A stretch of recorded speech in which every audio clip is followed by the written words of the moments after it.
the Saturday Mother Goose Stakes Day $100 budget edition of the Notorious OTB and the Sports Gambling Podcast Network is brought to you by Underdog. Underdog is hooking up new customers. Play just $5 and get $100 in bonus funds when you sign up with code SGPN.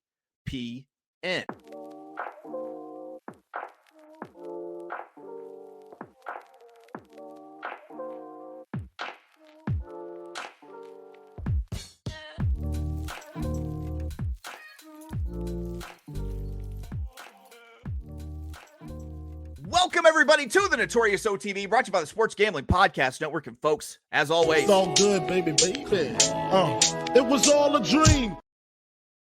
We used to read Blood Horse magazine. Yes, Cuban B. And I'm your host, Chase Sessoms, the Wolf of Oaklawn.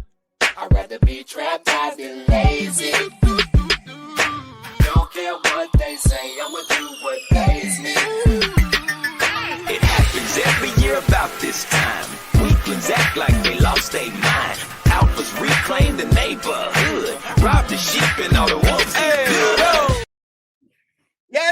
Yes. Welcome to the show. Joining me as always, you might know him as the Michelangelo of the Crying Michael Jordan. He is your favorite capper's favorite capper. By the way, shirts available. Ladies and gentlemen, Barry the Sniper Spears. Hey, what is this? What is this shit here? Hold up. Hey, who been putting out their clothes on my floor?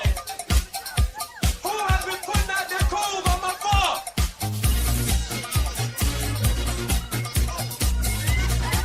Hey. Have you people ever heard of toasters? Barry's very particular. It's with just his, words to live by, you know? Yeah. Don't put your cools out on my floor. But No. anybody that knows me knows that I hate getting dirty at all, so that fits perfect, my man. Very nice. I like that you have respect for wood and respect for floor coverings. Guys, we're not alone today. We got someone joining us. Ladies and gentlemen, you might know him from his work with NYRABets. Friend of the show, Matthew DeSantis. Matthew, be careful, it's slippery right there, so. Jesus Christ! Come back, Matthew! Oh, God. Matthew, God. Rebecca. We found him. He came back. He came back. I know the Jamaican man is saying that he's gone, but he's here. What's up, Matthew? Welcome back. It's been a long time.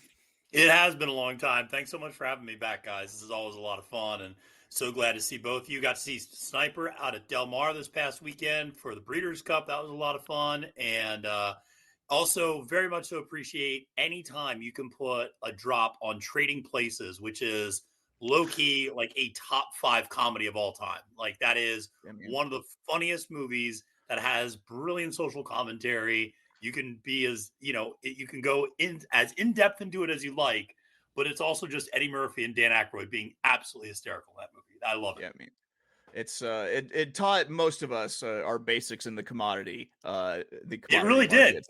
Pork belly and juice. Well, Jamie Lee Curtis also taught us some things, but that's neither here nor there. We want to get into that. Jamie Lee Curtis is a hooah with a heart of gold. All right, let's get into it, guys. It's Thursday, and on Thursdays, Barry and I keep it 100. That's right. It's time for our Thursday $100 budget bets. Today, we turn to Matthew's stomping grounds for the Mother Goose Stakes Day at Aqueduct. And we've dug through this Saturday Aqueduct card from the rooter to the tutor to find our very best plays with a $100 budget. Let me pull up some past performances here. We're talking Aqueduct Saturday, the 8th of November, year of our Lord 2025. Post time for the card, 11:40 a.m. Eastern, 10:40 a.m. God's time, 8:40 a.m. Pacific time. Out on the Pacific coast. And guys, guess what? I'm actually kicking it off today. Let's go. Yeah, that always elicits a response. All right, race. I'm started off here. Race 3, 8 furlongs, $200,000. The Dwyer Stakes on the dirt. I'm going to be playing 2 plays here. The first is going to be a $10 win on the number 4 Stars and Stripes 3-1, and then I'm also going to play a ice cold exacta with Stars and Stripes over the 2 here. And this is kind of the time of year, I think, when you're playing Aqueduct or Winter Duck that you really have to kind of grind it out. And it makes more sense to go slimmer here. Big prices can be rare in November, until the spring meet time of the year. So I decided to focus in on some places where I have high confidence and really kind of drill some of these plays ice cold with exactas. I did just that here. Start with the win bet, the number 4. I got $10 on it, Stars and Stripes. I'm trying to ride the coattails of Bill Mott Summer into Bill Mott Autumn. And there seems to be a few need the lead types in this race, as well as a Brad Cox horse doing a Flo Cox with Florent Giroux. I think that this one could get wild up front with the number 1 Tip Top Thomas, the 2 Disco Time, and the 6 Crudo for Bobby Flay, all kind of winging it for the front in this race. And I'll pause for Matthew to get his bullying out of his system, because this is a sprint race that it's technically a route because it's a mile, so I'm not going to give you that hard of a time. It is a one-turn race, and I do think there is a fair amount of speed. I think the big question is whether or not the 1 and the 6 are both Pletcher horses and whether they go at each other early, or whether Kendrick kind of tries to rate a little bit off. But yeah, it could get a little dicey up front in this one for sure. Yeah, well, I like Stars and Stripes to be the horse that takes advantage of that pace setup. And I like that there's some versatility based on what the race requires of him. He can race up close if they go slow. He can drop a couple links off if it speeds up. And I think that Lizcano is going to let this one kind of just run its race, and will be sitting in the most advantageous spot to take advantage of 3 horses that could be, set on leading. Then I'm going to press my opinion with the Ice Cold Exacta. 'Tis the season in New York for going ice cold, and I'm doing just that here. One of the 3 horses I mentioned is the Flo Cox horse, Disco Time. I think hangs to get a piece out front. The good news is I think if we hit this Exacta ice cold at the $10 base, then we definitely turned a profit for the day. Maybe a slim one, but definitely a profit, especially since the Exacta play means that the win bet cashes as well. So that is my play, kicking it off in race 3. Everyone except for Matthew. God, he always has to be the odd one out. Contrarian. Has a play in race 3. You, Barry, have a daily double that you're kicking off in race 3, rolling into race 4. What are you doing here? Yeah, so I have a slightly different view of this race. I really think Tip Top Thomas lays over this field. If you look at who this horse was running with, just in general, the whole career for Tip Top Thomas, you have beat Coal Battle in Indiana, who's a pretty decent horse, beat Sand Devil when he was basically a front runner, and just outquicked that one, which was in May. Finished ahead of Moplex in the Champagne in his second start. Beat Rookie Card in his maiden race at Saratoga. I just don't see how anybody, no matter where they place this horse, can beat her. Disco Time, I think, got a perfect trip last time. That's quite an inflated number. If you look at that race, there was no challenge at all. That 102 is just way too high. And Crudo, I don't think is fast enough, frankly. So it kind of leaves Tip Top Thomas to this race all by himself. I think he will deliver. Hopefully they bet Brad Cox and Disco Time off the board. That would be ideal, but I don't know. I think Tip Top Thomas is just going to flat out beat this field, and we're going to start off our double with that one. There we go. You roll it into race 4, 7 furlongs, $150,000 Pumpkin Pie Stakes. What's your play here to close out your daily double? We're going to use 3 horses here. St. Benedict's Prep, the 2, Scalable, the 6, and the 7, Patricia Ann. Now, I say this going away from the 2 favorites in this race. Nick Style, who hasn't been out since March, which is kind of concerning in and of itself. Basically the start since then is now in November. Not ideal. And Weigh the Risk is another one that hasn't been out for a while, hasn't been seen since July. Got a perfect trip that day. So that number, that buyer they got is probably a little bit inflated, but still a good horse and is formidable. But I'm not sure what kind of running style they're going to employ here. And I think that opens up this race quite a bit. I liked Scalable last time in the Gallant Bloom, and the horse just didn't run a step. I can forgive that effort. The horse hadn't been out since January, shows up, end of September and runs like a pretty poor race. So that's not surprising. Johnny V sticks here, so that adds to the appeal. Patricia Ann is another one that's kind of on the rise. This horse ran a bang-up race in the Gallup Bloom, and I think that was the horse's coming out party. Just kind of stepped up and placed there. Probably will get a good trip, actually. We'll sit right off the leaders and get first run. And then St. Benedict Prep is another one that has his best races at Aqueduct. Some back class in the grade 2 Bed of Roses, Vagrancy, and Distaff, and the correction. So this horse fits.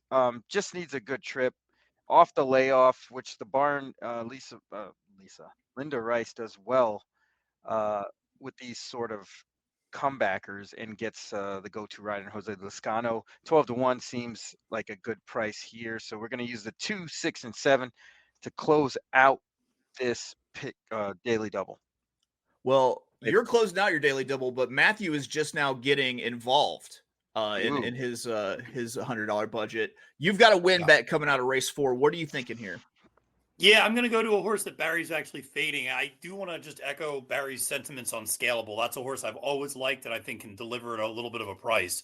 But I ultimately went to the number 1, Nick Style. And I actually went to it for one of the reasons Barry brought up, which is the horse is coming off the bench. And what we've seen is that this horse fires off the bench and has done it repeatedly. Came back from a 19-month layoff for Ralph Nix, won easy, came back from another, 9-month layoff. And fired and ran really, really well up in Saratoga. I remember last year.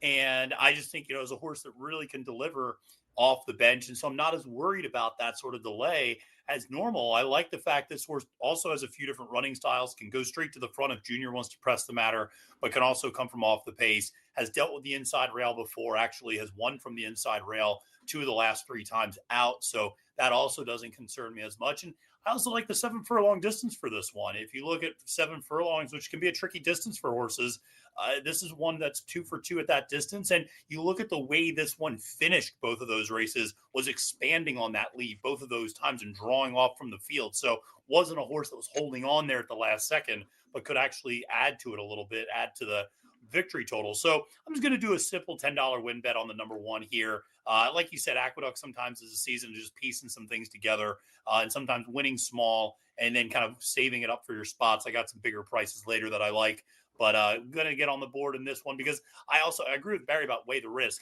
That horse's figure last time out just isn't real. And that horse is not running back to a 101.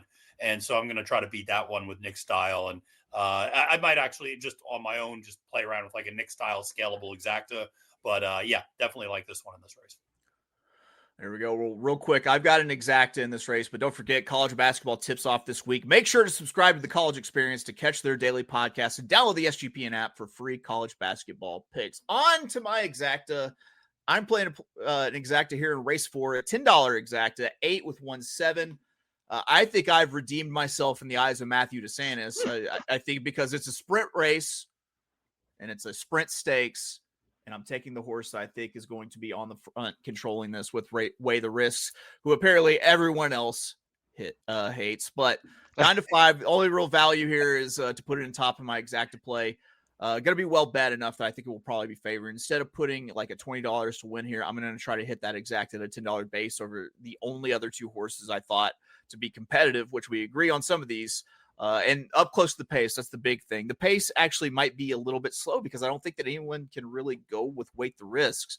And I'm using the 1 Nick Style at 2-1 and the 7 Patricia Ann at 9-2 underneath because they should be sitting behind that early pace. And if Weigh the Risk goes to the front and slows it down a bit, then it's these 2 horses towards the front of the race shape that will likely get up for the minors.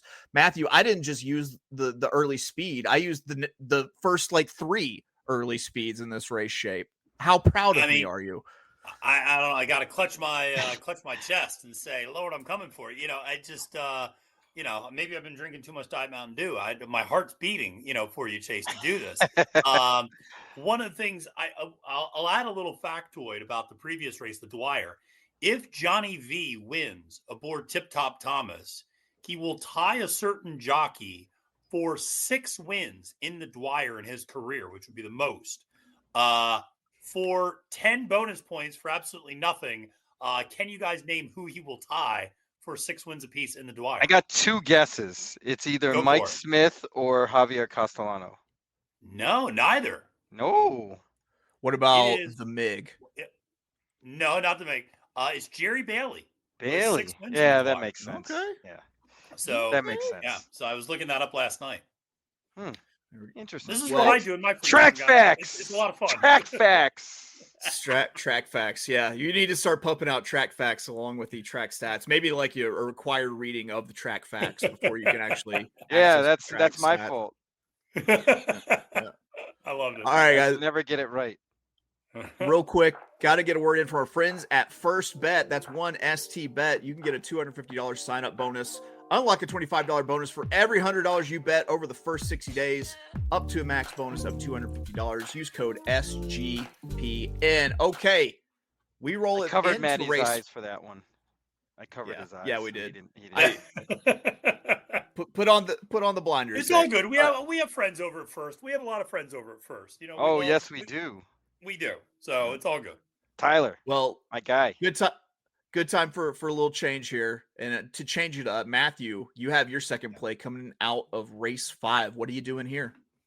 Yeah, listen, it's a maiden turf sprint, so let's go with this. And in a maiden turf sprint, I'm always going to lean towards George Weaver. I just think that I joked with it right before Sci-Fair won at the Breeders' Cup. He's the new Wesley Ward, and so I really like his.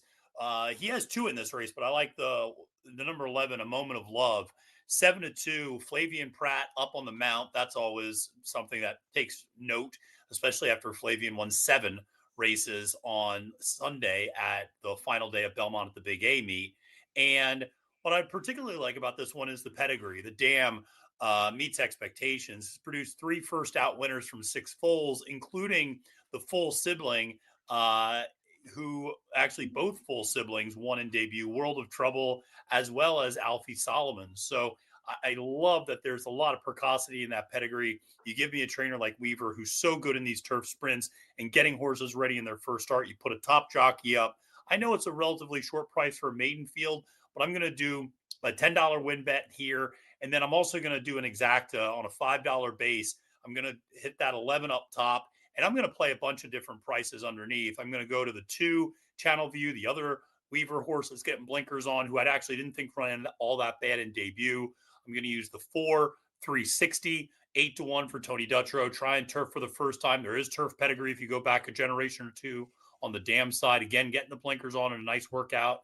I also like the 7, Fraudster for Pletcher cutting back, the 8 for Rudy, and then the 10 as well for Linda. So I'm going to go 11 over 2, 4, 7, 8, 10 on a $5 base. That's a $20 bet on the exacta. So overall, $30 spent in this race. There we go. Is that your biggest budget allocation for any race so far? I think there's another race where I do 32, but yeah, it's one of those, Chase, it's a good point, because when you're at Aqueduct and these types of winter meets, sometimes you pick and choose your spots. Like there's races where you have a strong opinion and you go, yeah, we're going to put a lot of our bankroll in this 1 or 2 races, because you could also run into some races where you go, man, this is chalky. I just don't see a lot of prices. And so it's not surprising that I ended up putting a lot of money into some of the turf races and things like that, where maybe the fields are a little bit bigger. You can catch prices, whether it's up top or underneath. So yeah, that was part of my strategy, which is kind of really going in on a couple of specific races that I liked. By the way, when does the shrink wrap go on the turf in New York? Oh, too soon. Although it is a moment of the winter when you see the shrink wrap go on the turf, because usually it doesn't coincide exactly with when the racing is over. They usually let it out and just let it out for a week or 2, and then the shrink wrap just comes on. It's one of those things, one day you just show up at work and you're like, damn, the shrink wrap's on. And so it's just, it kind of captures you, gets you out of nowhere. I like to, probably more than I'm going to, would like to admit, have daydreams about setting some sort of land speed record on my belly, slip and slide style, on the shrink wrap. I love it. We have corgi races. Why can't we have these? Yeah, I mean, I might lose a nipple in the process, but I think it's worth trying. Barry, we'll get you to sign an insurance waiver. It's fine. Yeah, who needs nipples anyway? Barry, race 5, you're kicking off another daily double here into race 6. What are you thinking for race 5? Barry, you're muted, buddy. All of Maddie's horses I did not use. Not single. Wow, that's impressive Wow. because I had a lot. That is pretty impressive. What that kind of speaks to how wide open we probably does. think this race is. So I'm gonna go with a $5 daily double, race 5 into race 6. I'm gonna use the 4 360. This horse ran pretty good first time out. Gets blinkers. A bullet on November 2nd. I don't believe they wanted to run on the dirt. The horse ran pretty good anyway. I think that's just only adds to the appeal. Getting on the preferred surface. Tony Dutrow does very well with these types. I know first time turf, his stats aren't that great, but this is a different kind of circumstance. So we're going to use the 4 360 at 8-1. We're also going to use the 5 Chat-A-Lot. Another one who I think needed the race. If you watch his replay on October 10th, this horse was inside, outside, all the way around, didn't get off very well. And I expect a much, much improved performance with Mr. Rosario aboard for Miguel Clement. And then I'm going to use the 9, Take Home Gold, who's a full sister to a horse named Goldwood, who's banked $390K on the lawn and is a turf sprinter. So the cutback makes a ton of sense, showed speed. I'm sure the buyer number in the paper, you know, people are just going to shy away. But this horse is put up a few bullets, including one. I know it was 1 out of 4, but I still think this horse is training well coming into this race. George Duarte doesn't run too many up at Aqueduct or in New York, period. I think this one might have a shot. 20-1 seems like a stretch. I don't think this horse is going to be 21, but should be a good price. So we're going to use those 3 to get out of this race. The good news is I think you got this fucking thing surrounded with all the horses that you're using. Somebody's winning. If you guys come up dry here in the 5th, I'm gonna have we stink. Things to say. Terrible. Terrible, just terrible. Well, your daily double rolls into race 6, 9 furlongs, $88,000. Non-winners of 1 something. I'm not here to read your fucking conditions. Allowance on the dirt, going 2 turns. What do you want to close your daily double out with here, Barry? I'm going to use 2 horses in this race, and I'm going to fade the 1 Dreamlike. I just think this horse just is win challenged, just doesn't want to win.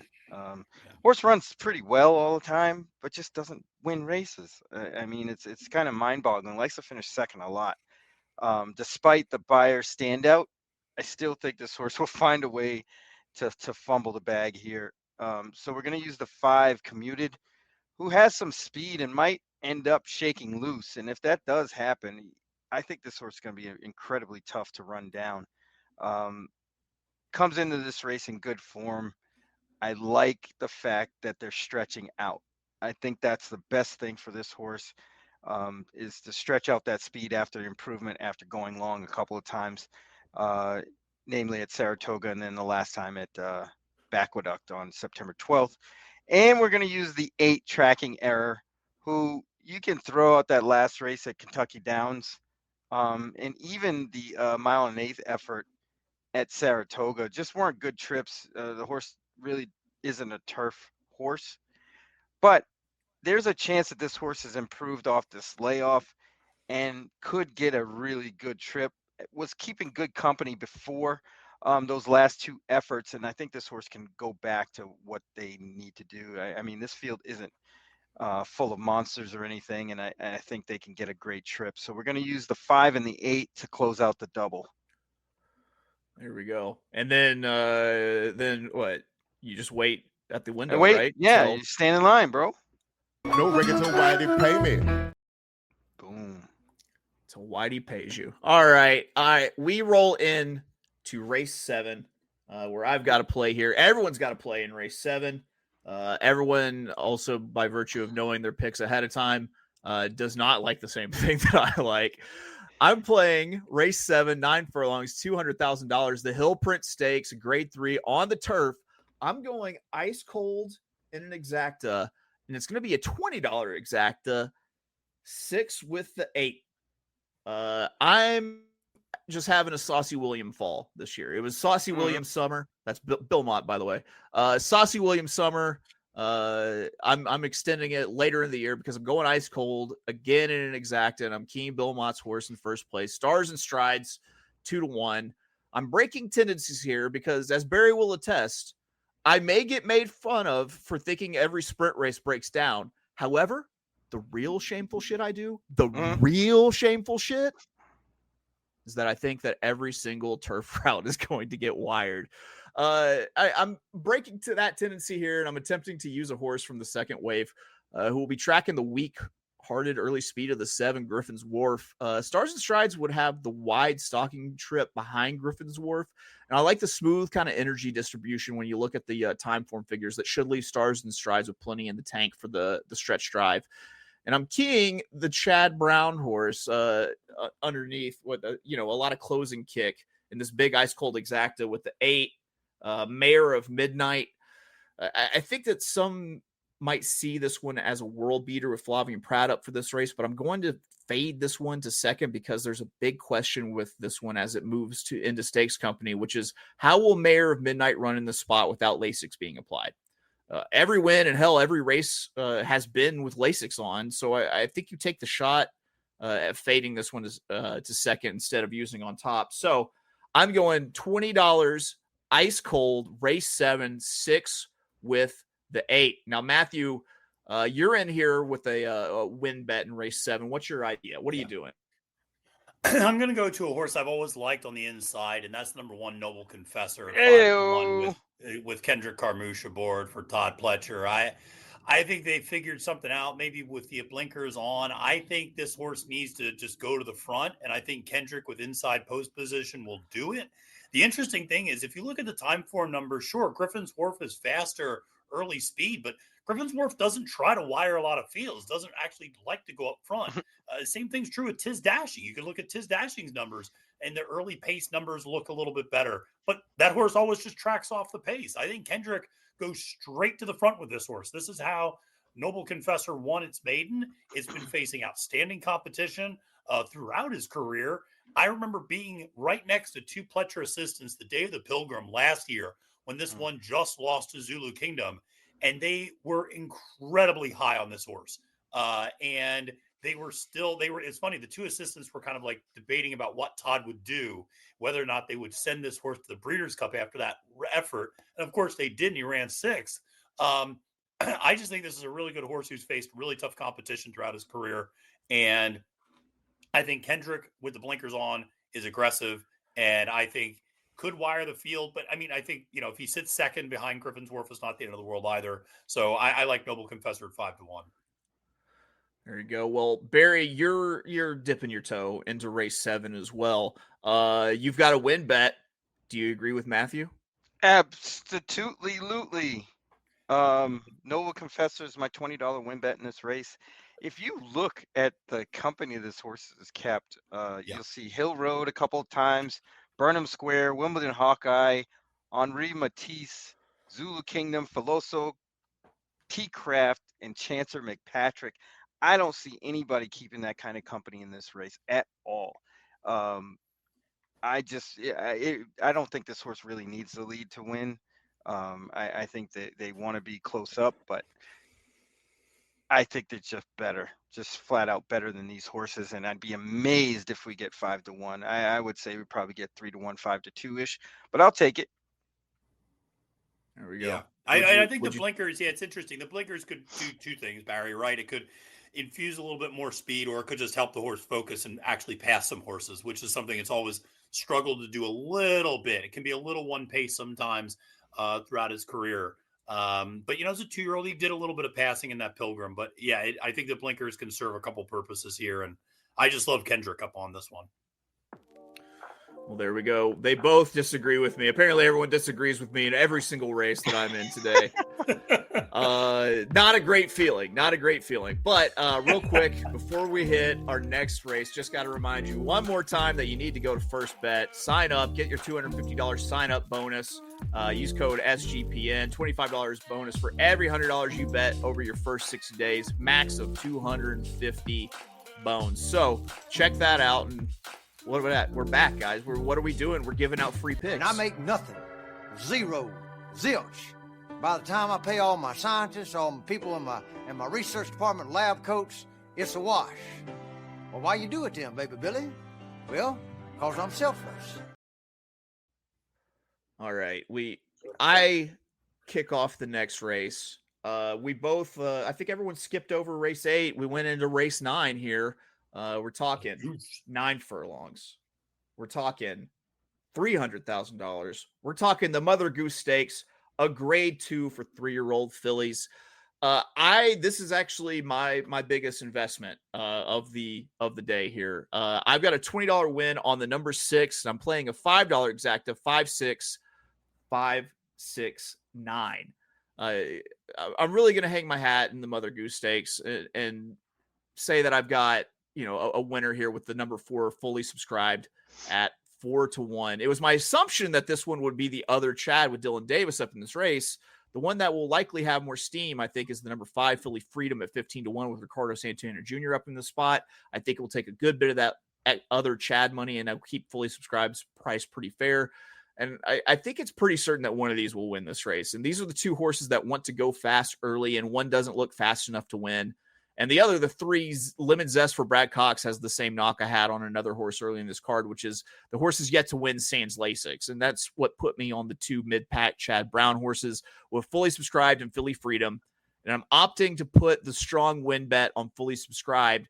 And I'm playing a $5 exacta, 5-6 with 569. I'm slightly hedging my pick here with the part wheel exacta because I do think that you see an either or sort of situation. If I didn't call the Chad Brown coin flip right, I will have the exact in my back pocket, and I'm putting Philly Freedom and fully subscribed on top and wheeling in the number 9 Drexel Hill at 7-2.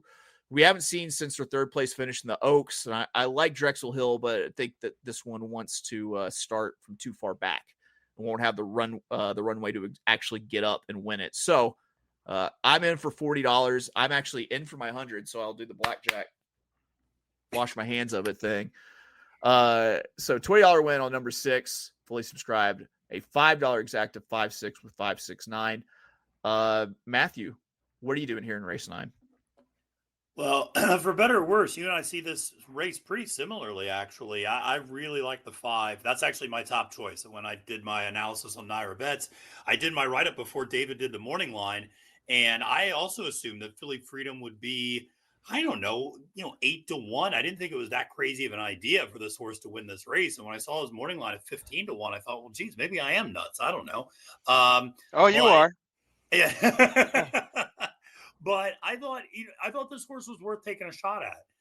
Because here's the thing is, I don't have any confidence in the 3, Lemon Zest. There's not a lot of speed in this race. And this horse faded going a mile and a 16th. And I'm not going to really trust this horse going a mile and an 1/8. So there she is a horse that I do think is dangerous for Doug O'Neill on the outside. This horse also has good early speed. In all likelihood, the early part of this race is going to look like a replay of the Remington Park Oaks, where those 2 are going to probably sit 1-2 in the early going. I just thought the 5 and the 6 could carve out that perfect trip right behind both of them and get first run at it. I was impressed by the fact the 6 fully subscribed nearly got the job done at this 9 furlong distance last time out. It's so interesting. I think you can knock so many horses in this field. And I think you can make a case for or against nearly everyone in a lot of ways. And so I thought, well, if I'm going to make a case for and against horses, I might as well take a shot with a price. And so I ultimately just used a $5 exacta box with the 5, 6, and 8. So that's a total of a $30 bet, and just box those 3 horses. I'm fading Drexel Hill. I don't love the layoff. I don't love particularly the layoff from the Kentucky Oaks. I also don't love the fact that there's not going to be a ton of pace, and this one needs pace. I think this one likes either a 1-turn setup or a really strong pace going 2 turns, and I don't think she gets it here. I think she kind of runs up into the try and the super, but I'm a little worried about that. And so, yeah, and like I said, I'm just kind of fading the 3 as well, who I think just, couldn't get it done at 8.5 furlongs. So I have a hard time thinking she's going to get it done at 9 against a little bit of a tougher field. So I'm going to take a swing in this race. 5, 6, 8 exacta box, $5 base, $30 overall total. Yay. Someone agrees with me finally.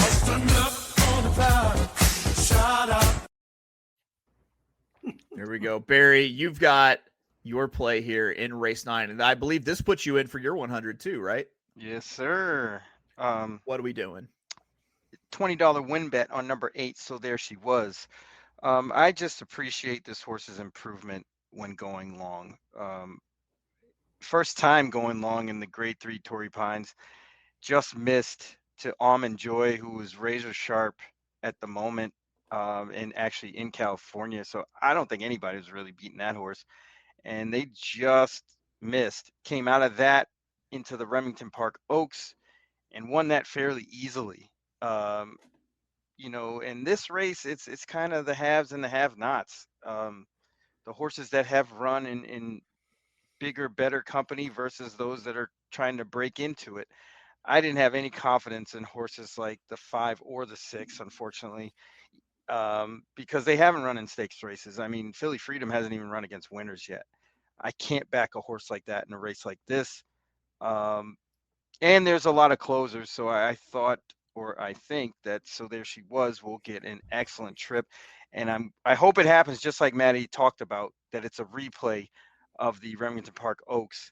And if that's the case, So There She Was will be in the winner's circle.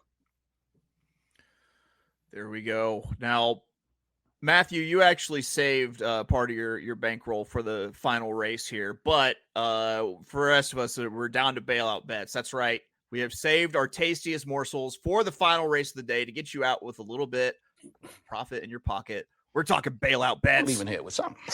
You know what I mean? I'm from around the way. I'm leaving with something. Go ahead. So, Matthew, since this is part of your bankroll, go ahead and let us know what you're going to be doing in race 10. Yeah, I'm leaving with something, too. That was like me leaving the media tent at the end of the previous I'm leaving with something. You know, I'm leaving He with was taking all the coasters and... Yeah, I'm leaving with some merchandise. I'm from around the putting way. out cools on the floor. You haven't left with something until you've got putting the cools out on the floor. That's what he's doing. The $25,000 alpaca. You blocked it. Yeah, you blocked it. I have a collection of chapsticks, free Breeders' Cup chapsticks. I love it. From the time I love it. They're in little circles that make me feel like I got them from Sephora. Go ahead, Matthew. What are you doing in race 10? Yeah, listen, this is a race where, I'll be honest, there's a lot of horses that are allergic to getting their picture taken for a stakes race. And so it's a little bit of an interesting field. I'm ultimately going to go to the number 2 Grayosh for Chad Brown at 5-1. I like this horse. I'm going to put a $10 win bet down on this one to get the job done here. I know this is a horse that traditionally does not, it's been uber consistent. You know, you look at the speed figures on this horse, just incredibly consistent from race to race. Doesn't always get the job done. Here's why I like this one. We're expecting a little bit of rain Friday and Saturday. The ground is going to have a little bit of give in it up here in New York. Look at the 2 times this horse has won over good turf. This horse likes some cut in the grass. I think it's going to get it. I like the setup here. Flavian Pratt up 5-1. I'll take that. And then I'm just going to do a very simple straight exacta 2/3 Beach Bomb. Who's your favorite? And makes all the sense in the world. But again, a horse that has only ever won going gate to wire and hasn't really shown the desire to go up to the front lately. So I do worry about that. And so for that reason, I kind of think, well, I'm going to put this horse second. I'll go with a little bit of a bigger price up top. So I'm just going to go a $10 straight exacta 2/3. And that's going to be the last $20 I spend in my $100 bankroll. There you go. As someone who has bet way more than he would care to admit at Turfentine and Kenilworth, I love seeing these South African horses come over. I do too. It's awesome.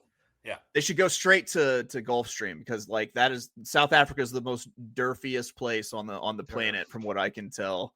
It's very derfy. Well, can we get Leonardo DiCaprio and Blood Diamond? Can we get a drop of that somewhere anytime the South African that was the worst accent in history. It's not great. It's not great. And to be fair to him, South Africans' accents are not easy to do, but it is still one of the worst accents. Yeah. I wish I have it on my phone. I don't have it in here, but it's Dave Chappelle as Nelson Mandela. Oh, that's a good one. Nelson Mandela. If I wanted to be mean, I would tell this kid that he's fat. Yes. All right, Barry, what's your bailout here in race 10. Not too exciting at all. I think Beach Bomb lays over this field. There's not much in here, and Beach Bomb is the speed. I know Immensitude has shown speed in the past, but I mean, if Javier Castellano is anything, I think he is. He's going to go right to the front and not look back. He beat Immensitude in this fashion back at Gulfstream in the very one back in March. It looks like a replay of that, and if they're smart, they'll do that and not try to pass anybody. Been keeping better company, the whole nine. I don't know what kind of price we're going to get, honestly, because I think other horses are going to get bet here. So I don't think Beach Bomb's going to be like a super duper favorite, like a 3 to 5. But I'd take 9 to 5 on a horse like this to end in the card. Well, there you go. I've got to admit something, which is welcome to the world of ADHD, because I completely forgot that we do bailout bets on $100 budget shows. So I was scrambling here late, and I went with a win on the number 6, Immensitude, because I think every turf route will get wired. That's pretty much what that. This one has a good chance. Yeah, has a good chance. Should be out there on the front. I don't think they go too terribly fast. I'll be honest, I just really kind of speed capped this with the time form pace projection like a punk. Like a punk, I say. I'm going to give you a Blaine DeSantis play, which is a $2 show bet. I'm going to do a $2 show bet in this race on Brock 7. Nardini. I love Brock Nardini. Irrationally, this is becoming a simplification problem.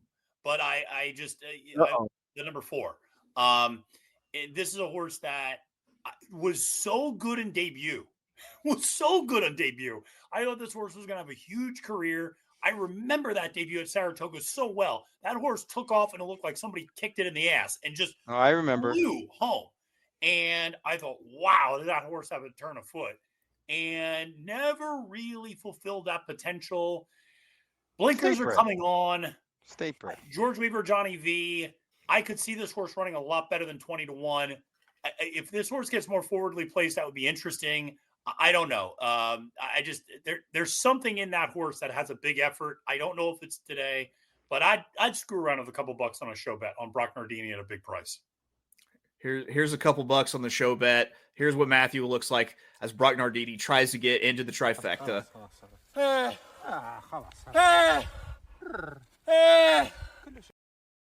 Nothing like that. That's show Brock bet Nardini anxiety. after the race. That's him after the race.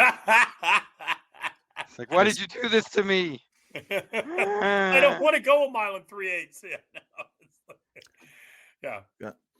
Well, there we go. Weird career for that horse. It is a weird career, right? He broke his maiden, like you said, in crazy fashion. Then won a stake race, and then a state bred optional claim for $45,000. It's weird. Yeah, it's just a weird, and that horse will oddly take money at times it shouldn't, and so it's interesting. And that horse always takes early money too. That's what's really interesting is when pools open, Brock Nardini's number's always half of what it is on the morning line, and then he floats up slowly. There's always early money on that horse. Hold on, this guy, the owner's name is Thomas Broccoli, and it's not saw spelled that. like EY. That man is in the witness protection program. Has to be, right? It's like my name's James fake name. Come on, man. Or like remember Luck, no where they had the owner was not the real owner. It was just he was the Greek with the golden arm who had the yeah. I love it. I've watched the show Luck more times than I'd like to admit. Yeah. But I feel like it really kind of encapsulates the whole DGen experience pretty well. It does. It does. I mean, yeah, it definitely does. All right. Well, let's get to it. I just want to say real quick before I was able to add the graphics that I made for everybody's picks, I was actually told that I have maxed out the number of things that you can add to StreamYard so I had to make some really important decisions as to which sound drops stayed. But anywho, Matthew, Go ahead, lead us off. Yeah, I'll start things in race number 4, if I'm not mistaken, and I'm going to use a $10 win bet on the number 1 in the pumpkin pie stakes. That's Nick Style. Then I will go and spend $30 in race 5, $10 to win on the 11, A Moment of Love, and I will do a $5 exacta base with the 11 on top over the 2, 4, 7, 8, 10. So $20 bet for a total of $30 in that race. I then go to the race 7, the Hill Prince Stakes. I'll do a $10 win bet on the number 1, Noble Confessor. In race number 9, I will do a $5 exacta box on the 5, 6, 8 for a total of a $30 bet. And then close things out in the Long Island with a $10 win bet on the number 2, Grayosh, and a straight 2, 3, $10 exacta. There's a typo here, and it's because I made an assumption in your message. It had 2, 4, 7, 8, 19. I was like, maybe he means 9. No, I see what you're doing. I'm sorry. I see how it happened now. No, it's okay. Yeah. It's like when I went on a cruise my senior year in high school, and my travel agent had like a googly eye and wasn't really good with the 10 key, and so like I was 17 but listed as 47 years old and was the only person who could buy alcohol of like my high school friends. Was the most popular I've ever been in my life. Barry, here you go. So we have race 3, $10 daily double. Tip Top Thomas in race 3 with number 2, St. Benedict's Prep, number 6, Scalable, and number 7, Patricia Ann in race 4. Race 5, a $5 daily double. Number 4, 360. Number 5, Chat-A-Lot, and number 9, Take Home Gold with number 5, Commuted, and number 8, Tracking Error in race 8. In race 6, sorry. Race 7, $20 to win on number 1, Noble Confessor. Race 9, $20 to win on number 8.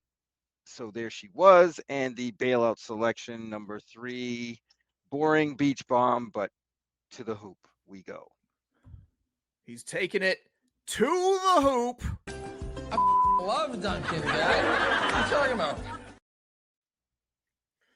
Here we go. My Saturday Mother Goose Stakes Day, $100 budget. Race 3, I'm playing a $10 win on 4 and a $10 ice cold exacta 4 with the 2. Race 4, we're doing a $10 exacta 8 with the 1-7. Race 7, a big boy pants kind of a swing with the ice cold exacta 6 with the 8 for $20. Race 9, $20 win on number 6, and a $5 exacta 5-6 with 5, 6, 9. Guys, we've done it. We've done it. We've gone through most of the Mother Goose Stakes. We talked about almost every single horse in race 5, which and we still might not have gotten the winner. I don't know. We'll see. I feel like you guys have set yourself up for an all but situation. Have you guys ever played the all but and then you get beat by the but? That's rough. That's rough right there. It happens to me more than I'd also. There are things that I'm saying that I more than I'd care like to admit with like the South African races and everything, but more I'd like to admit I get beat by the all but horse. That's it. We've done. Happens to the best of us. Yeah, Matthew, you have anything you want to shout out before we get out of here? Just a bunch of content up on NYRABets. So, race of the week analysis this week in racing, YouTube channel. There's going to be plenty of stuff post Breeders' Cup. This is always my favorite time of year. I don't know about you guys. Love making top 5 lists. I love it. Like top 5 best finishes of the year, top 5, worst performances, top 5, Sniper. You should make something like top 5 worst chalks of the year. Top 5, biggest long shots or something like that. I always love these end of year lists and then getting in the debates over the different Eclipse Awards and doing that. And it's just always a lot of fun. So getting ready for that and then getting ready for Turfway. That's also an exciting time. Yes, sir. So excited for Turfway. Hey, what about Tampa?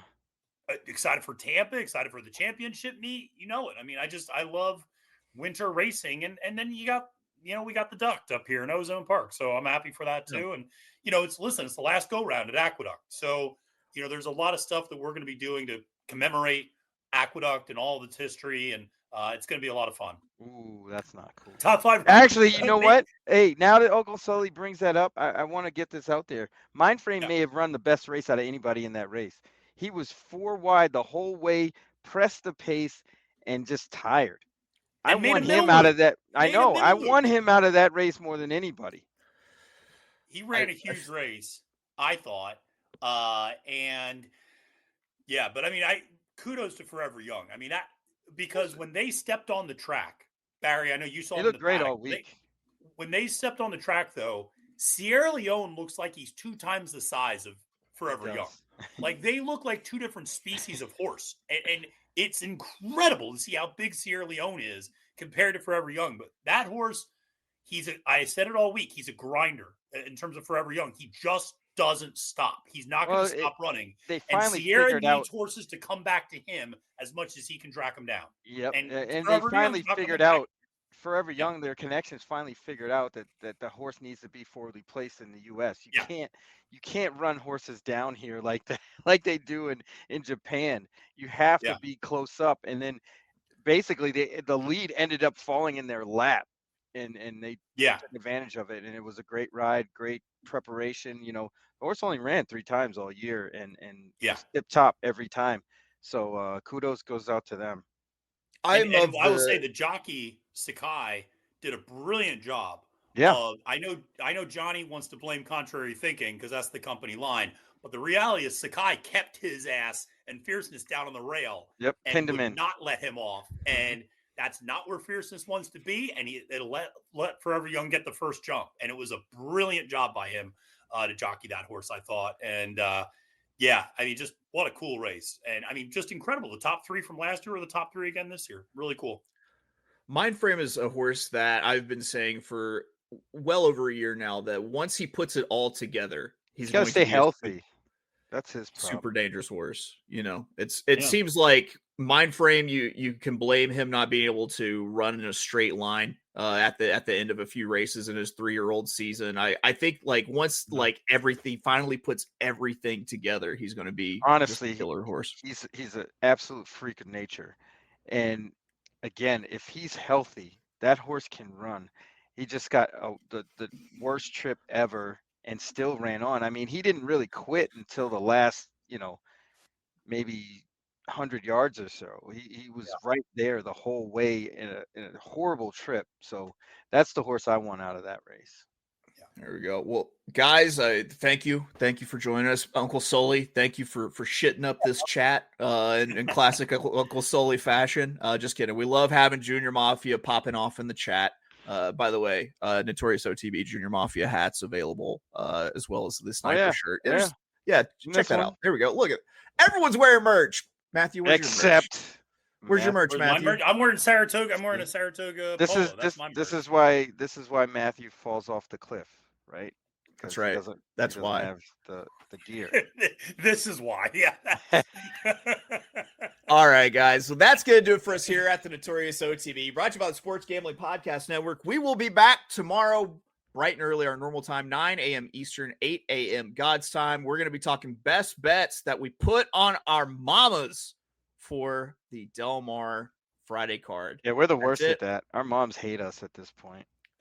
I've actually turned it around, man. I've been doing pretty well with that as of late. Not on Fridays. We'll go. I think we've only cashed once the whole year, honestly, or maybe twice. I hit 2 weeks in a row not that long ago, actually. Nah, that didn't count. That was like 3 to 5 shots. No, it wasn't. That was a 6-1, and I also gave out the $2 trifecta. Not on a Friday. I was like, it was on a Friday. It was a Santa Anita Friday. I remember clearly. You got to tell me. You got to tell me because I forgot. Listen, they changed some laws here in Arkansas, so I'm not nearly as high as I normally am all the time. I have a steel trap memory here of cashing some Friday bets. By the way, they haven't changed any laws at Aqueduct, so just come on down to Ozone Park anytime. There you go. There we go. Second floor action. Lot of mercy. Lot of mercy. There we go. All right, that's going to do it for us here at the Notorious OTB. Let me find a clip to ride out on. We will see you later. Bye-bye. 13,000 cigarettes, preferably 6.